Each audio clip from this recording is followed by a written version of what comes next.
Good morning, Daniel. Hey there, Dan. What is on the agenda for today?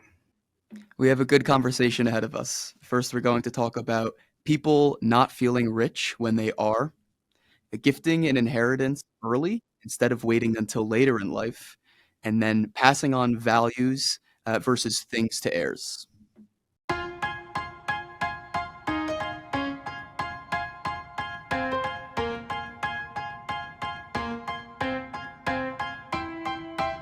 Welcome to the Science of Wealth, where we discuss the science behind financial planning and the art of learning and applying it. Okay, so we are doing the loaded questions conversation here, or alternatively, you have won the lottery and you're not sure how to feel about it. I'm gonna hope it's the latter for your sake, but I'm guessing it's the former. I've won the lottery of life, Dan, not the actual Powerball, however. Oh man, I think we can all say that on some level. Hopefully, maybe not everybody, but we'll all hope to live the lives we want and enjoy, and so on. So, Daniel, go ahead and hit me here. What do we want to talk about first?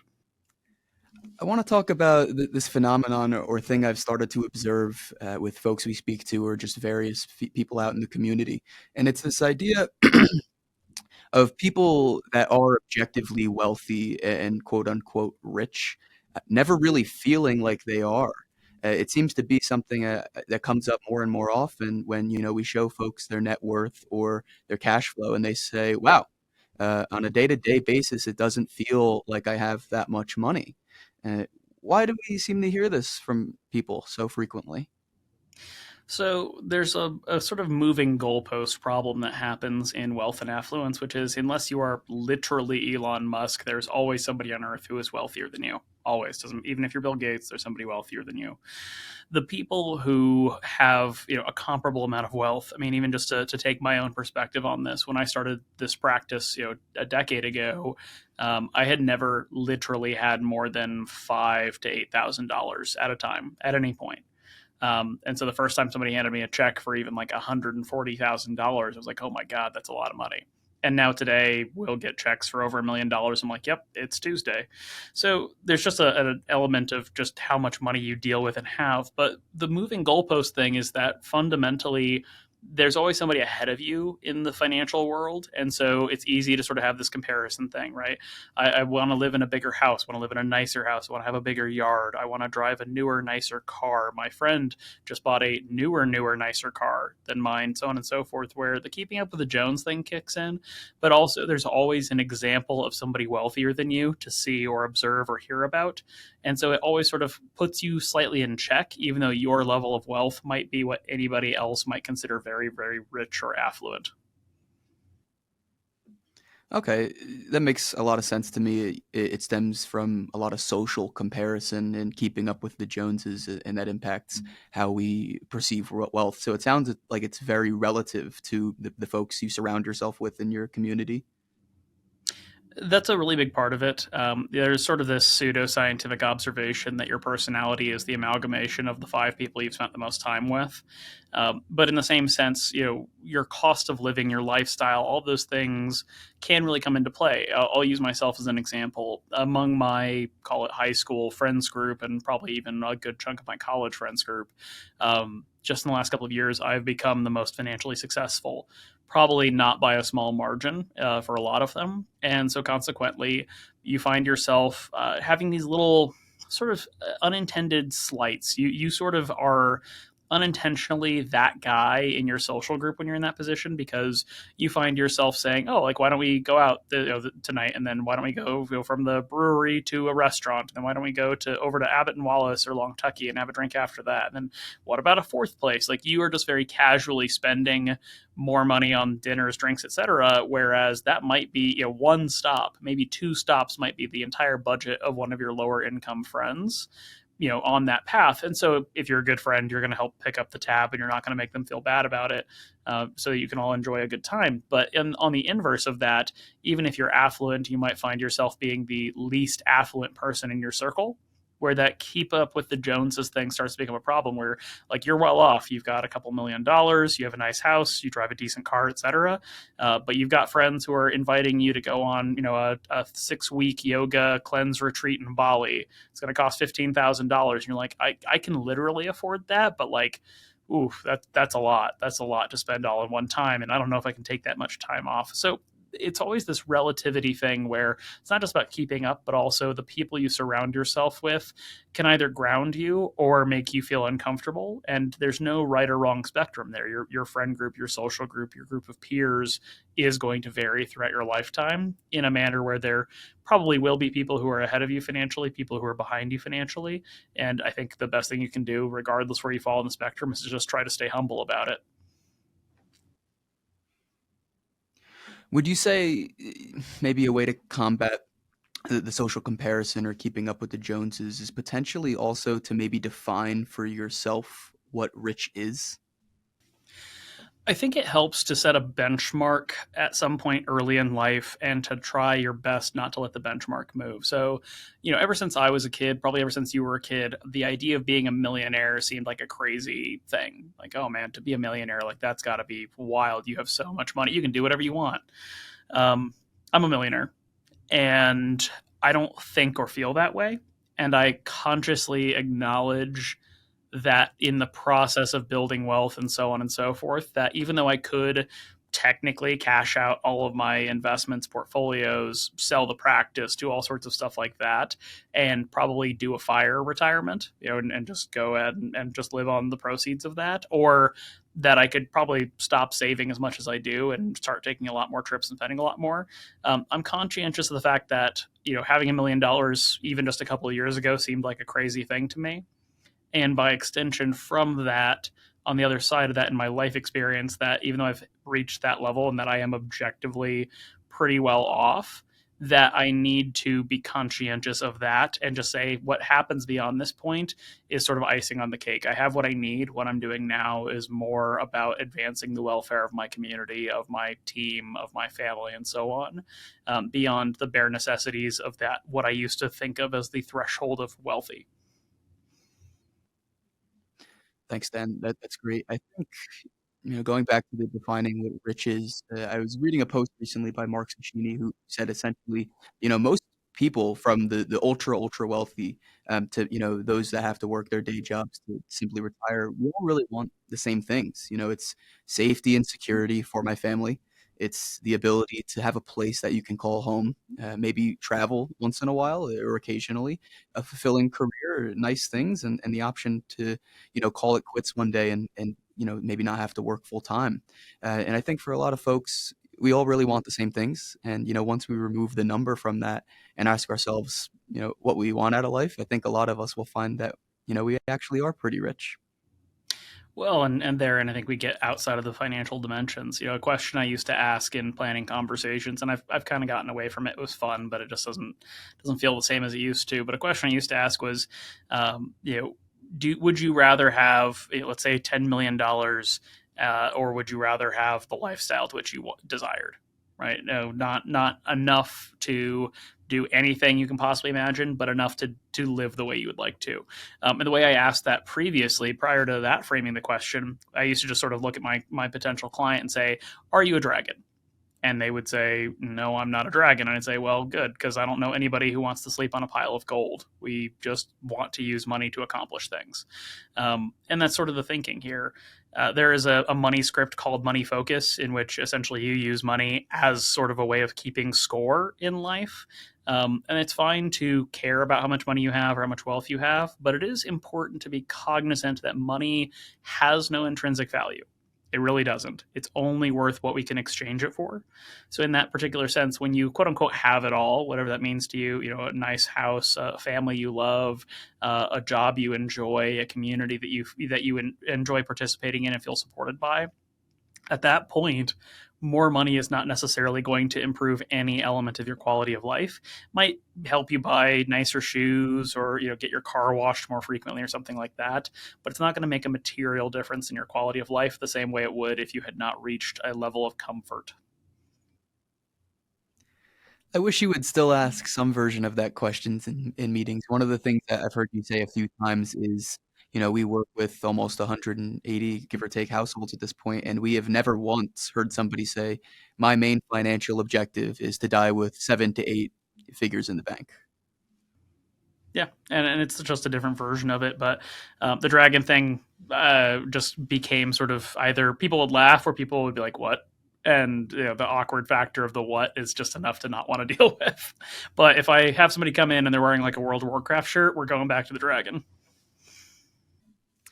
I'll wait on it. So It'll I it'll think happen someday.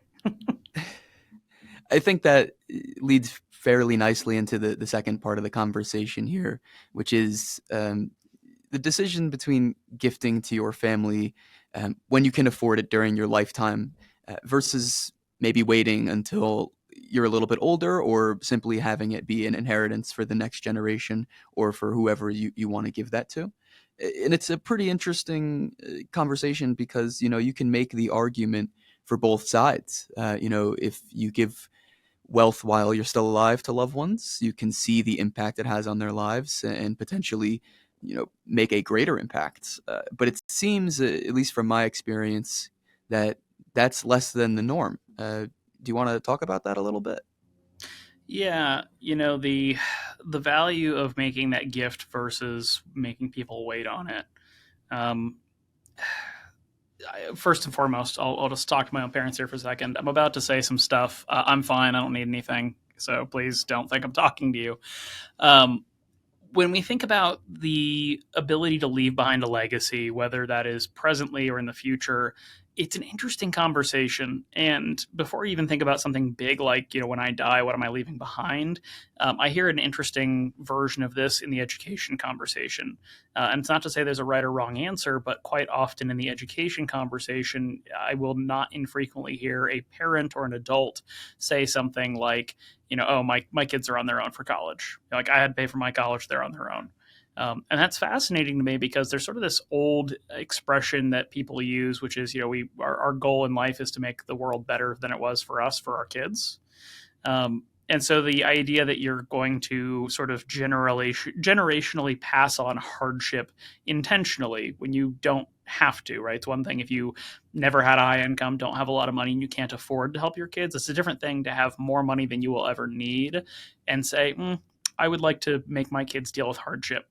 There's a really challenging balance parents do have to strike, and generation upon generation has to strike between spoiling their children, which we've all met a spoiled person and been like, wow, I don't know how you will ever function when your parents die.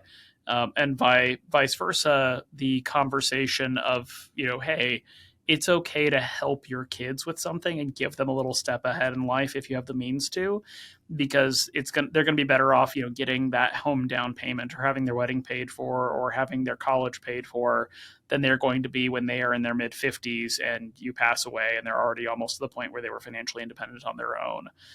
So there's just this balance where I do think it behooves parents and grandparents and so on to really conscientiously think about how much do I need, right? What is necessary for me to die with zero or a little bit more than zero, and how much of an impact can I make on the world while I'm still here? I think it's a really valuable question of insight for people to consider.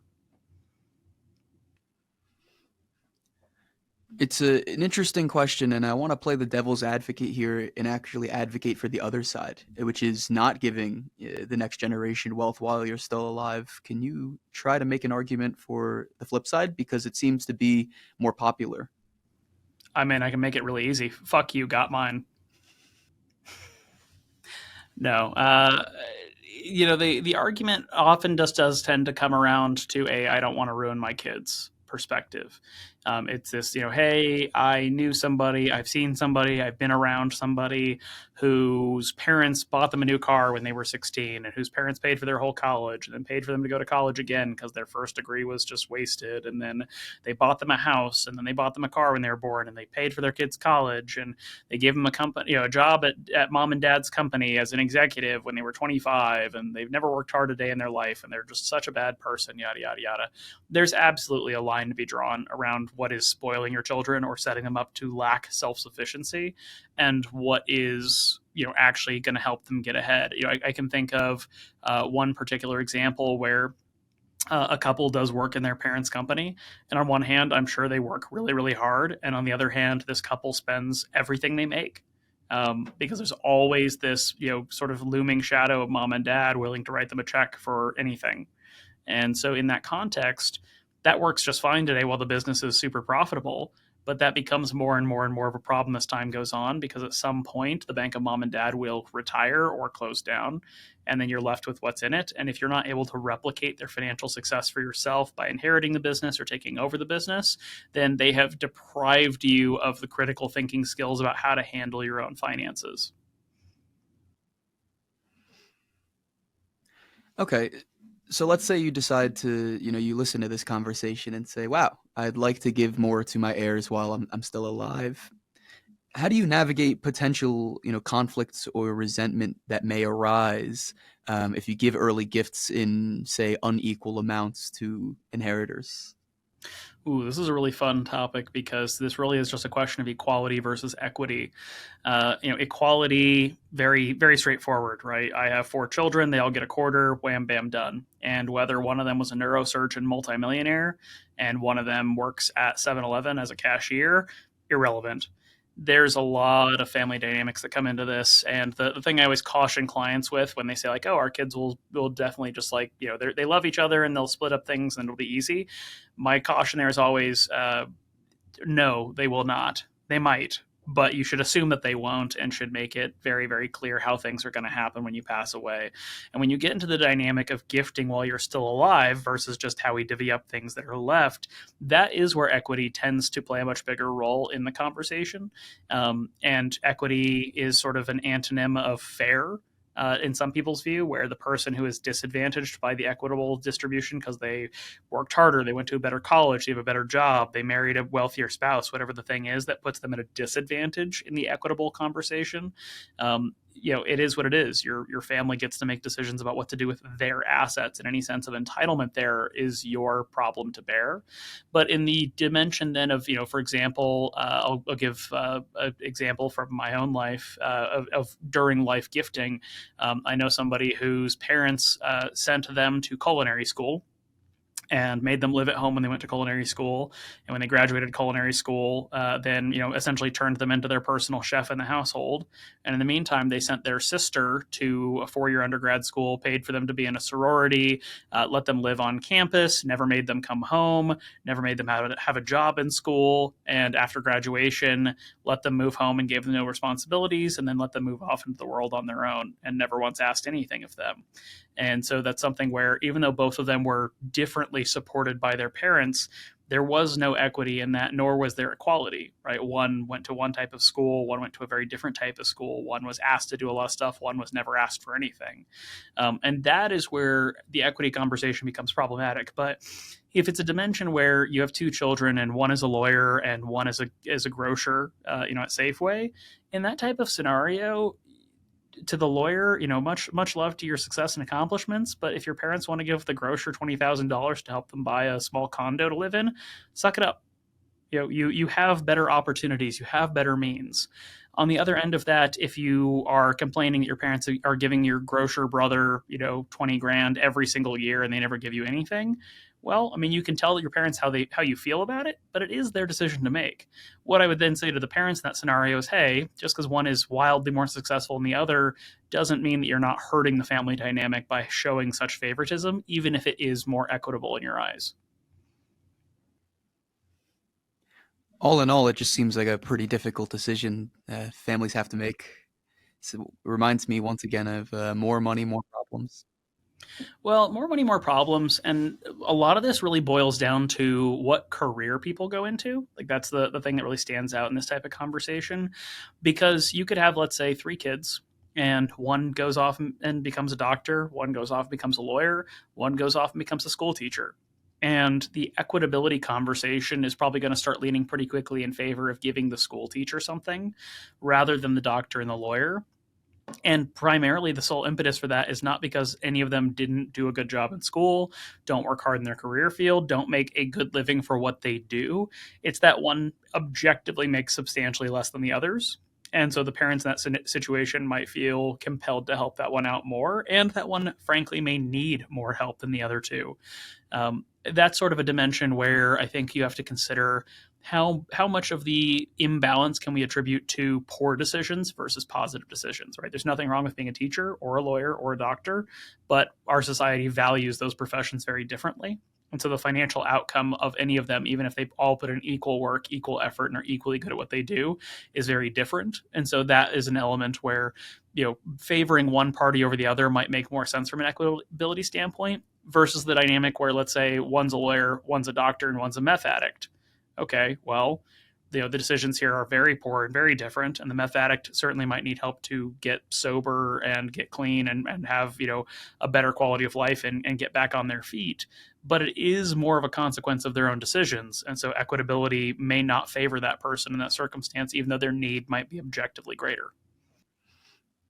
Yeah, that's tough too because you can almost make the argument I'm going to give to my heirs based on who needs it the most, but you can also, on the flip side, likely make an argument on who is deserving of it the most, regardless of who simply needs it the most. Uh, do you think that should be taken into consideration too? Because, you know, going back to your example, let's say they're not a meth addict and they're just a regular person with, they work at Walmart as a cashier. They might need the money more, but let's say, through a series of their own decisions, they simply just did not achieve, things relative to their other siblings. They might need it more, but you can make the argument they also don't deserve it nearly as much because they haven't put the time into their own respective career. No?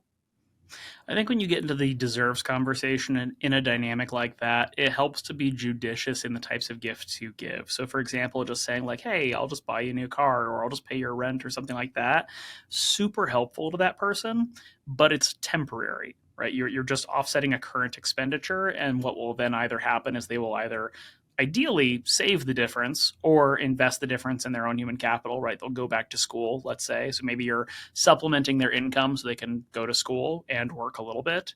But in a scenario where you just say, like, hey, here's some money and I'm going to pay your rent or I'm going to pay you off your car or something like that, you're helping them out. But often what then happens is that they just absorb the money they would have spent on those things otherwise into their lifestyle.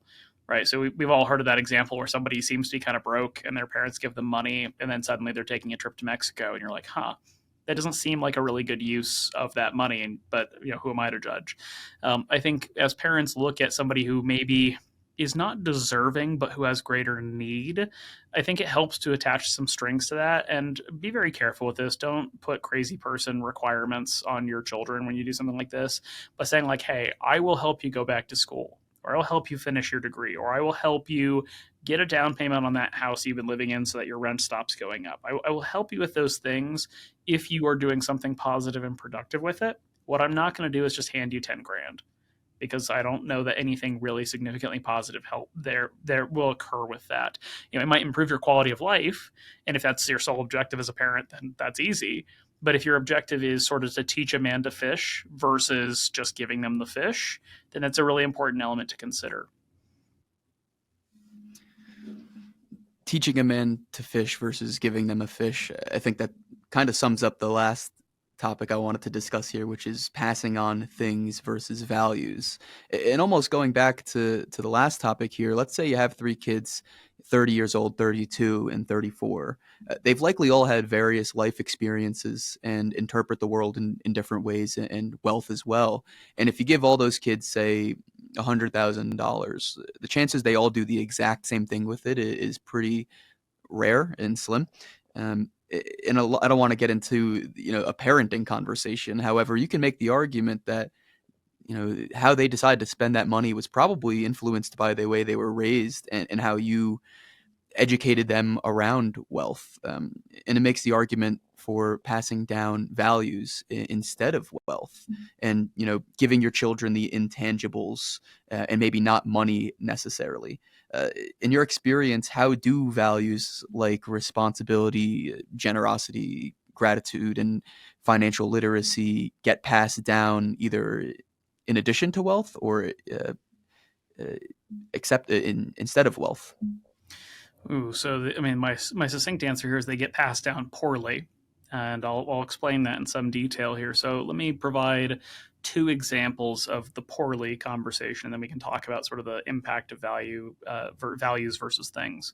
So the first example would be an understanding of how an almost identical upbringing can produce wildly different results.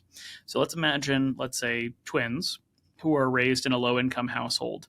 The household is always kind of struggling to make ends meet. Maybe they're in subsidized housing, the power, water, et cetera, have been shut off once or twice in their upbringing. Each of these children who are born essentially at the same time, raised in the same environment with the same parent or parents who have essentially the same experiences, barring their sort of personal out of the home, experiences with their friends and whatnot, are maybe going to develop different money scripts. And those two scripts might have very different manifestations. One might come up with money worship, and one might come up with a money avoidance. And one might come up with a money focus. So three different versions of the same experience, producing different examples. So the money worship person might say, hey, as soon as I have money, I might as well just spend it on quality of life, because if I don't spend it, it's just going to go away. Somebody in the money avoidance category might say, I've never had money, and when I have money, I feel guilty about it, because even though I'm providing for myself, I know somebody out there could use it even more than I can. So I'm going to give it away. I'm going to be overly generous with my money. I'm not going to save, because saving just feels weird to me. Or somebody might come up with that money focus thing. Hey, or money vigilance, right? I'm going to focus on accumulating wealth, or I'm going to never spend money. I'm going to be very miserly and penny pincher oriented, because I've never had money, and if I spend money, it'll go away. So same upbringing, but completely different interpretations between these two hypothetical siblings. And so when I say that values are passed down poorly, I think the issue that often arises there is that most of us, through what is called the theory of family financial socialization, where we learn our money habits and beliefs from interactions with our family members and our peers, in that context, a lot of families are imparting lessons they don't intend to. Right, so there's a keen difference between like sitting your kids down and being like, a penny saved is a penny earned, and you got to pay yourself first, and save 10% of every paycheck, and if you save up for X, then I'll match you. Like, all those deliberate lessons are great, but also you constantly are teaching your children and your family members financial lessons through your behavior, right? When you go to the store with your toddler, and your toddler reaches out for a toy in the toy aisle, and you're in a hurry, so you just sort of pull them by the hand and say, no, we can't afford that, or we're not buying that today. You're teaching them something there about money, right? In your mind, you're just like, I'm in a hurry, let's go, kid. But you are teaching them something about money. And the more times those types of lessons are repeated inadvertently, the more you are teaching your children about money. So not only can you maybe not be financially literate, and therefore pass on bad financial lessons to your family or to your kids intentionally and unintentionally, but you're doing it deliberately. And alternatively, you might be teaching them great deliberate lessons and be teaching them very bad lessons as a consequence of how you're raising them. So that's one very long example of the two examples I have in mind. There's another example? There is another example. So, and you were actually here for the other example. So we had our team retreat in New Orleans a couple weeks ago, back in December, and we had a dinner. We invited another financial planner, Jude Boudreau, who's from New Orleans, to join us, and we also had some guests at the table. And at one point, there was a conversation about essentially how much impact we as financial planners have, how much we can do directly to help somebody. And the example that Jude brought up is a person is on a beach and they see a starfish that's kind of just stuck up on the sand, and so they pick them up and they throw the starfish back into the ocean. And then somebody comes along and says, there's millions of miles of beach, and across the millions of miles of beach, there's got to be thousands or tens of thousands or hundreds of thousands of sea creatures that are stranded. And so, like, yeah, you threw them back into the ocean, but what good does it do in the grand scheme of things? And the person said, well, it may not have mattered in the grand scheme of things, but it mattered to that particular creature.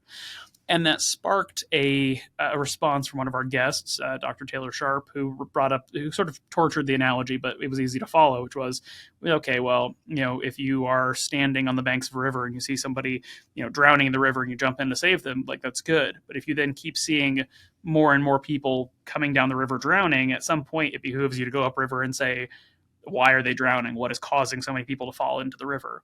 And that got off on a bit of a tangent in that conversation. But in the context of this conversation, the upstream thing here is often a lack of financial literacy, a lack of values and skills being passed down, and an emphasis on materiality. It's not to say that being material is intrinsically bad, but it is to say that sometimes we sort of focus on things and outcomes rather than the skills we might impart to our family members or the values we might impart to our family members.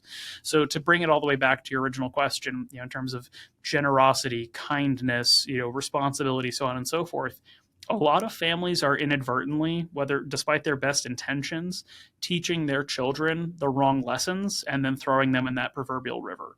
And so there is an element where, as individuals, as families, as a unit trying to pass on better values and skills, it behooves us to really critically look at what we are deliberately imparting and to be conscientious of our children and our family members' behaviors after we think the lessons are imparted to see if we inadvertently have taught them something different than we intended.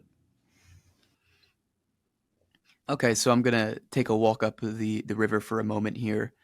So now that I'm here and we've recognized the issue, are there any real world examples of families who have successfully passed down values and wealth in a sustainable way? And if so, what can we learn from them? And if you don't have an example, maybe what are some of those values and ways to start passing that down through our behaviors and maybe through our teachings as well? Value. I don't really have any examples that I could share because I can think of like clients, but then I don't really want to talk about clients in this particular medium. They have a right to confidentiality. I think in terms of just the values, the things to impart, there really is, I think, ultimately an element, and there's a good book on this, The Seven Stages of Money Maturity by George Kinder. It's a little hippy dippy, but it is good at sort of establishing a framework. The most valuable lesson you can really try to impart through a sequence of experiences and other lessons is that money is important, but it's not the most important thing. What money provides is more important than money itself, and that you personally, regardless of your circumstances, are going to always be responsible for the outcomes. Maybe sometimes life is super nice to you. You are born to a really wealthy family, and money is just never going to be a good problem, or not going to be a big problem for you. Good for you. But most people don't have that luxury. In fact, more people have the inverse problem, which is that they grow up with no money and no support.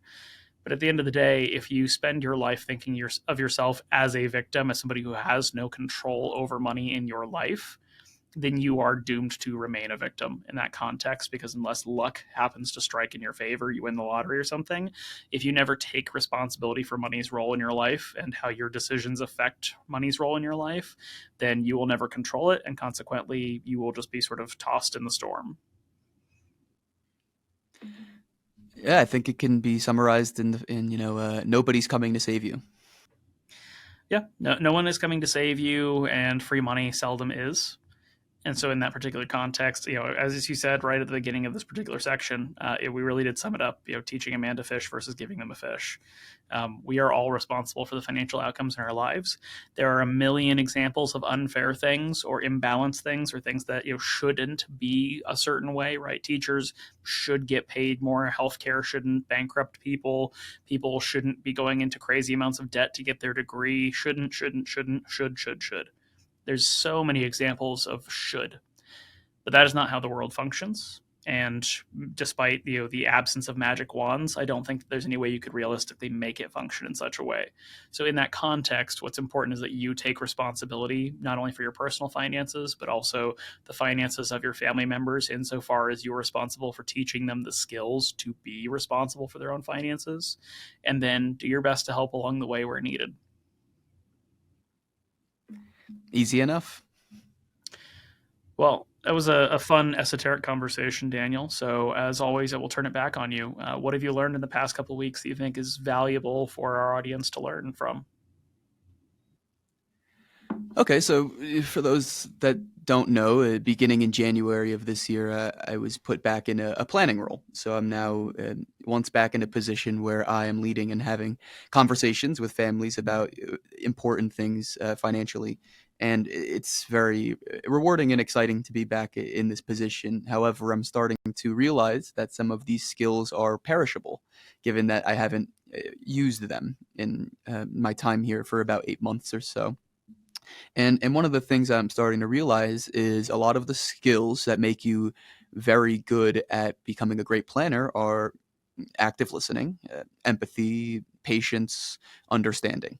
And I was driving home from work the other day, and I thought this was a cool little tidbit about financial planning. And it's the fact that all of those skills that make you a better financial planning are also just skills that make you a better human being. So the better financial planner I become, I in turn also simply become a better human being. And in the flip side, the better a human being I become, in theory, the better a financial planner I'll become as well. And I think that's a pretty cool thing that's unique to this industry.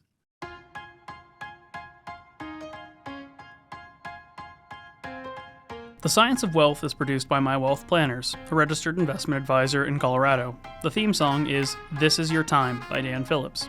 The podcast is intended for educational purposes only and is not investment advice or any other form of advice. Not all material discussed on the podcast is appropriate for every individual in every circumstance, so you should consult with a certified financial planner, tax professional, or legal professional as appropriate before attempting to apply any of the subjects, strategies, or tactics discussed on the podcast.